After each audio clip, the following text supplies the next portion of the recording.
Thank you for his patience, too.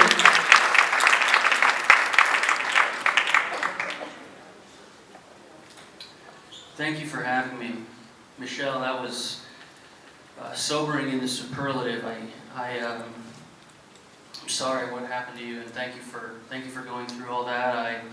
I'm going to zoom in. Obviously, she's interested nationwide, but the project that we were engaged in for over 18 months was putting together a book at a very micro level. It gets into the macro, but really examining some of the networks that Michelle talked about that the former First Family was involved with.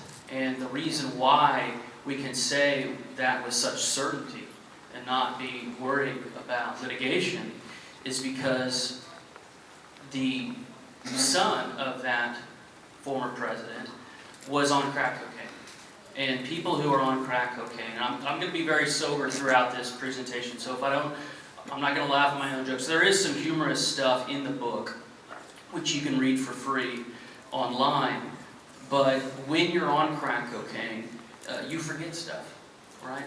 So it's sort of not surprising that he forgot something, but it is surprising the item that he forgot about.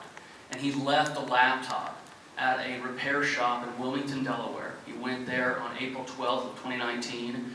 That was 13 days before his dad announced his candidacy for the U.S. presidency. And she mentioned failures of law enforcement. This book that you can get online, and we have some physical copies here today, it's 644 pages, 179,000 words. It details 459 legal violations. That's misdemeanor felonies committed by the U.S. First Family and their associates. And that's a conservative number. That's a floor, meaning I'm certain that the number is greater than 459. But we, for sure, and this again is all from a device that was left at a repair shop. And through about 18 months of law enforcement corruption, turning a blind eye, meaning there were sins committed by both omission and commission. At the federal level, what we have found is that the percentage that is overtly corrupt is much less than the percentage that is covertly corrupt or cowardly, right? Meaning they're sinning regardless, but the method of sin is much more elusive, and they'll just sit on stuff. Either that's their God is not really the God. It's not Jesus, it's their belly. So they get presented with primary source evidence of clear felonies, but they love their pension. And so anything, you can just see the calculation in their brain. Anything that threatens that apple cart of a fat pension, and because the United States, both at the municipal, state, and federal level, because the public sector pensions are so ridiculous vis-a-vis the private sector, the very people who should be courageous and who should not think about their future pension are the most risk-averse. And so any time a crime is revealed to them that touches on one of those protected people, they get very spooked, and they just want to punt it off to somebody else. Let some other case agent deal with this. And it's really the analogy of the hot potato, right? So when I left the White House, and my last day was January 18th of 2021, my boss in those 2 years is in his same position again. Talk about weaponization. My former boss is the first man in U.S. history to ever be prosecuted for contempt of Congress and go to prison for it. My old boss is Peter Navarro. He has his position back with you. Thank you very much. There's a lot of people talk about courage, and they're fighting the fight, and they're in the trenches. Imagine waking up at 4 a.m. to the sound of some degenerate thing in prison because Nancy Pelosi wants you there. So this is a man who, first of all, Peter looks 66, he's 76. He still does like half marathons. He's an Iron Man.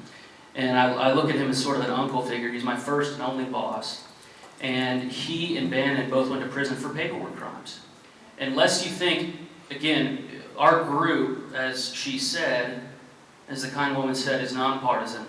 And most people who follow us on Twitter and other mediums will be surprised by the frequency with which we go after people on quote-unquote our side, meaning people who believe in the Ten Commandments, believe that there is truth, there is good and evil, that it can be found and pursued. Because the Congress, when it changed from Democrat to Republican in January of 2023, the majority could have immediately rescinded the felonies that Peter was convicted of. Meaning the felony conviction, this wasn't on my sheet, but I want to go into it a little bit because it goes into how I got a copy of this device.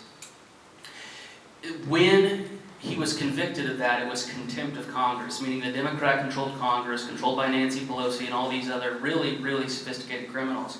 When they sent that to the U.S. Attorney's Office in D.C., when the Republicans took over, they never rescinded the subpoenas. Those subpoenas are still active.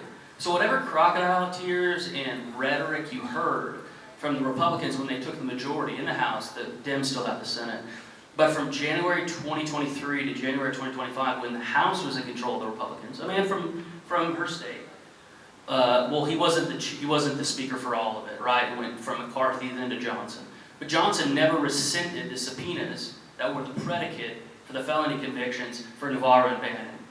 It's fascinating stuff. That's why Peter's not in the cabinet, by the way. It's not because he's not qualified. On paper, he's credentialed more than anyone, right? He's got a PhD from Harvard. He did his undergrad at Tufts. Peter has all the credentials you could possibly want for his position.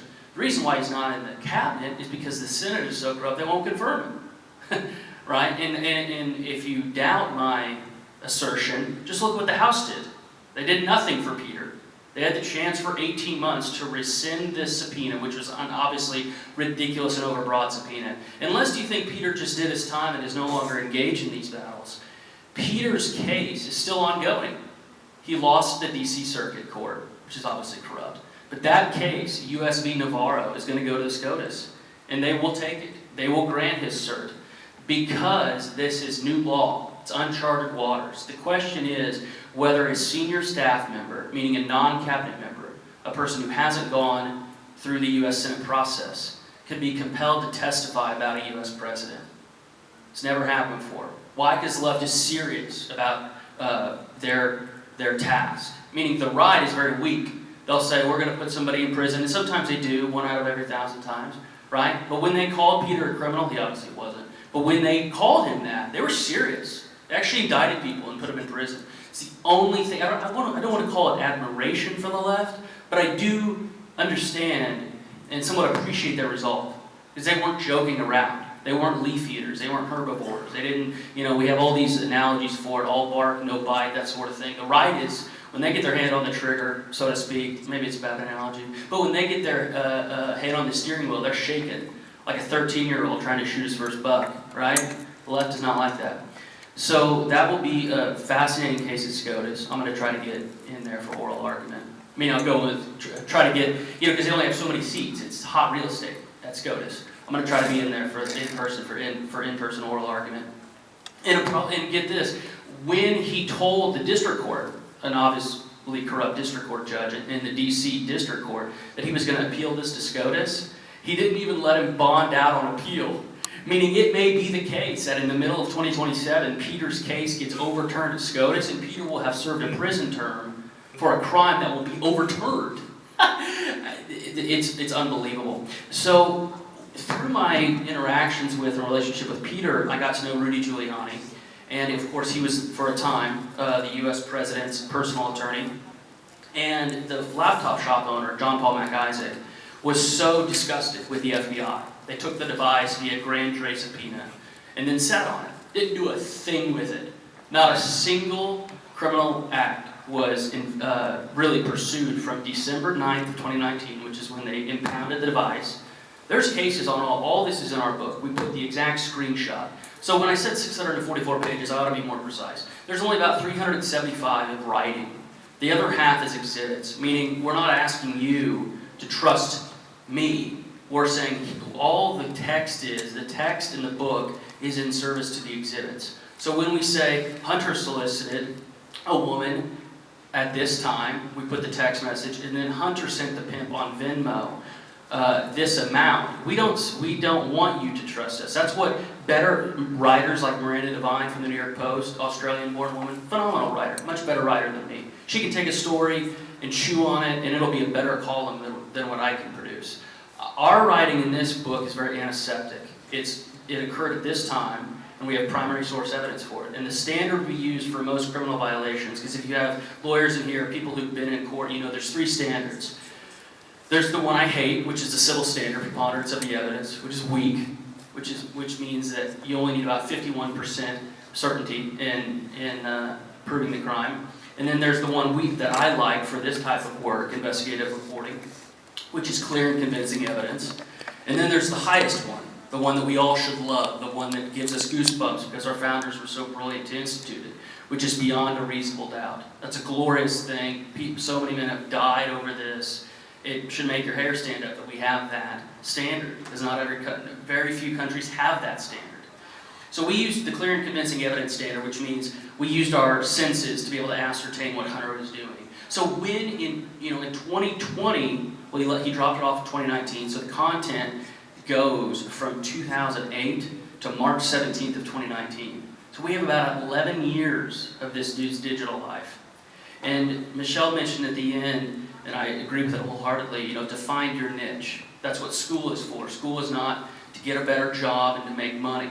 A lot of evil men do that without school. School is to find out, and the reason why I'm going into this is because we're really thinking about it, because I have 3 little ones under the age of 5, and we're thinking about moving so they can go to a classical school.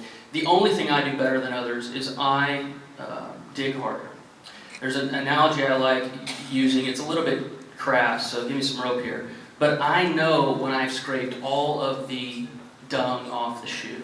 That's really my job. My job is basically to find, whenever you step in a pile of cat scat,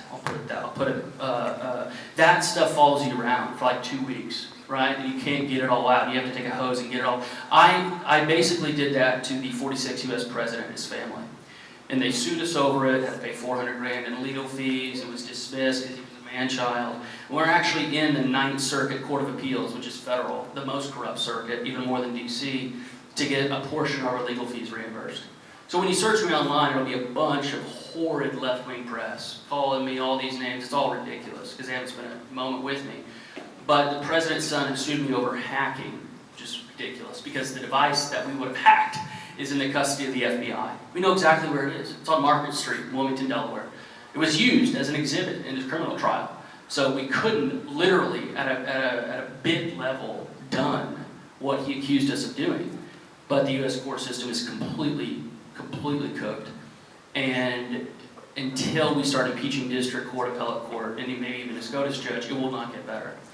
So he sued us in a forum which was presided over by a judge that his dad appointed. So get this, his dad, it took him 3 times to nominate this guy. He's a Marxist. His parents are from Argentina. He's a Marxist. He sits in Los Angeles. His name is Hernan Vera. He was a member of La Raza Legal Aid. I don't know if you know your Spanish, but it's a virulent, nationalist, racist, Marxist group. They called me a racist. Think about if I was, it'd be like, me being involved in a skinhead group. I'm obviously not a racist, right? Everybody who spends any time with me knows this. They accused me of those and used those epithets with me, and then the judge presiding over it got his job not just by the plaintiff's daddy, but the judge was in a group called The Race. Absolute clown world. And we've been talking about all this on Twitter for the better part of 3 years. And then we're also being sued not just by the president's son. So the district court case got dismissed. The claims are, it was all ridiculous. But we are trying to get the legal fees reimbursed. Because why? Because we're a charity. Because the work we do is by definition unprofitable. We're a nonprofit. We're not these huge groups that have HR departments and all that. I hate that stuff. I hate HR.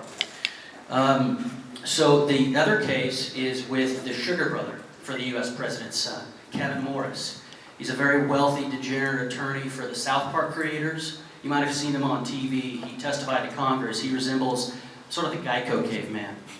And he has about $150 million. And he gave Hunter Biden $7 million to pay his back taxes.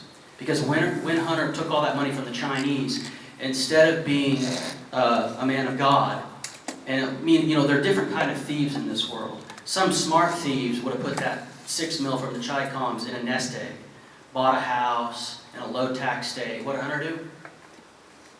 Blow and win it. So he spent about $2.2 million. And this book, by the way, is very antiseptic. Meaning, when you read it, it has a much different tone than what I'm conversing with you here today. When you read it, you'll see surgically how we came to that figure. He spent about $2.2 million on drugs and women, and pimps, and all this stuff. And the book is it's broken up into 3 parts. Business-related crimes, which are the most important for the country as a whole, meaning it affects our actual foreign policy and everything else, from Ukraine to China, everything else. And then there's the sex-related crimes, which goes into all the, we've ID'd about 6 pimps and about 18 to 25 prostitutes that are employed by the pimps. And we go through them all. Of course, we don't name the women, but when you have somebody's digital life, and you have somebody like me who will turn over absolutely every rock, you can find, our board has a PI, an attorney, and an accountant, right? So we're basically a private investigative group that's nonprofit, meaning we don't work for candidates. We're not trying to figure out whether some, 2-bit council member had an affair once. That's not our work. We try to focus on really, really big issues. There's a case coming out, I don't know if very contemporary here, I'm kind of jumping around, but there's a case out of Cambridge, Massachusetts that has gotten a lot of press in 2025. Basically, they broke up a sex trafficking ring run by the Koreans. 3 of the ringleaders were charged federally, and a bunch of the buyers, as Michelle put it, and I agree with her completely, the most degenerate people in the country are the people calling them workers, and that's what degenerate writers like Margaret Wheeler from Michigan, she's in Hunter's camp, calling all of the abused women that Hunter abused workers. It's a complete Marxist inversion of language, right? To change the reality of the situation. So we have to stop that. We have to be bold about it. And that's what this book does. I'm well aware that the Congress didn't put anything out like this. We did what the Congress should have done. The Congress released a report that was good. I'm a curmudgeon. I'm like an 80-year-old to 30-year-old body. So I would have graded it like a D+, because I don't believe in grade inflation. But the Congress did put out a D+ report that goes into some of the banking relationships. They did subpoena Cayenne Bank and a couple of other groups. So they did put out a report, but they didn't put any of the exhibits. And don't worry, there's no genitalia in the report. In fact, one of the 3 causes of action in the president's son's ridiculous lawsuit against us was that we modified his data. So according to Hunter's, and again, this is all very relevant and recent, the guy who was fighting us in court, a demonic man named Abby Lowell, he's representing Letitia James. You'll see him. He's a little Napoleon figure. You'll see that 5'4" rodent-like figure scurry up to Norfolk, Virginia. You'll see him on October 24th. He's been representing the worst wicked people in the United States of America since 1995. Remember Slick Willie? He got impeached over it? Guess who was the chief counsel for the minority in the House? Abby Lowell. So we're facing the cream of the crop. The opposing counsel in our case, which we got dismissed, he's billing $1,500 an hour. Absolute highway robbery. These are the most wicked people in the United States, and they're well funded, they're sophisticated, they have the best graphics people, right? About 95% of what comes out of their mouth is just total lies. But nevertheless, it is inconvenient in the interim. But he's representing Letitia James and the cook lady who thinks she's entitled to the Fed chair. All these people. He represents the worst people in the United States. So we're obviously going to submit bar complaints when the appeal gets through. You can't do this stuff without having. For the sake of justice, we have to get some flesh, because you can't. He's a legal terrorist. So that's where we currently stand. With the book has been shut off from all recognized sources of prestige in the United States. Every 2-bit author in the U.S. always says their stuff is New York Times bestseller list, everything. They won't touch it. We can't get a review in the New York Times, right? So we've had to do all private channels. We've sold 22,000 physical copies. Over 10 million people have viewed it online. The very first day of its release, October 19th of 2022, we put it online as a PDF for free, and our site crashed. Because remember, you couldn't find this stuff. Remember in October of 2020, there was a Pavlovian dog-like response to just cut everything off at the knee. The link to the story and a Twitter DM, because people were that ferocious about it, because they know the explosive nature of the content. I mean, you had a gall, and I'm Lutheran, but all my best friends are Catholic. I find that the Catholics are very rock-ribbed. But nevertheless, I am going to point out that along with having sex with an intern on your wife's bed, which is what JFK did, doesn't mean he didn't do great things, but just read Mimi Alfred's memoirs. And so I just wish that there comes along, and I do want another Catholic president, but I just wish one would come along and it'd be just a little bit more orthodox. Because you got JFK with Mimi Alfred, and then you got Jill tweeting, decencies on the ballot, and then you have a side-by-side with her son receiving a sexual act from a trafficked woman who he flew from Los Angeles to Hartford, and then he drove her down to Manhattan. We have the room that they were staying in. Why? Because we're such nerds that we go to Yelp reviews and TripAdvisor and find the rooms of the picture. We realized that there was an atypical. So what we did was, it's basically just constant trio. We would look at a video, and remember, Hunter thought of himself as an amateur porn star. So of the 220 gigabytes that we went through, about 170 of it was just homemade pornography. And again, we're not kicking a man when he's down. We're not doing this to a college sophomore selling his wild oats. This guy's 55 years old. If you didn't know that, if you just heard the way they talk about him, you'd think he's 21. This guy's 55. He could be my father. And so what we did was we'd go through all the videos and find out. We basically take text, emails, and it's creating a life. So we're only getting, a portion of it. It's like looking through a peephole in a hotel room door. We only have a portion of his life. But if you just look at the emails, they're only, we would get his email confirmation, just like any Tom, Dick, and Harry. When they book a room at the Hilton, you're going to get an email. Well, he didn't delete that. We had access to that. And so we constantly go through. It's going back and forth. It's what real federal and state investigators should be doing every single day. I find the work totally intoxicating. I'm totally obsessed with it. And as we go along, you're going to see more and more of these scandals. The first page of our book goes through all the electronic, well, I would say a large majority, not every single one. I don't want to be too. I don't like the words every, all. Those are very, very hard statements to prove. We went through a lot of the device scandals in the past decade.